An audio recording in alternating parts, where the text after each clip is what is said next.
Ayan guys, ayan ang aming guide. Ayan.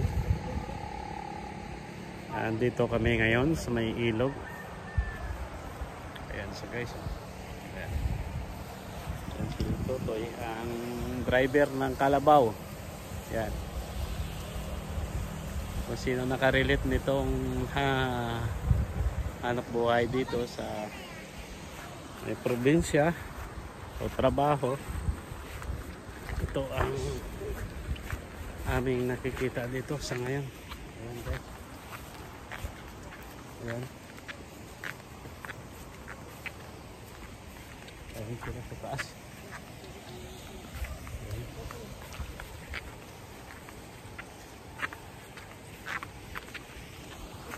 Alright. 360 tayo rito. Ayan, nakatawid na tayo ng ilog. Ayan, may tumatawid pa.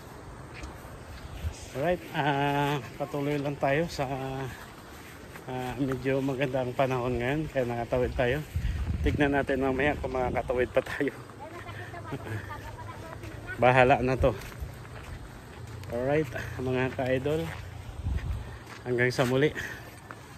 Maraming salamat.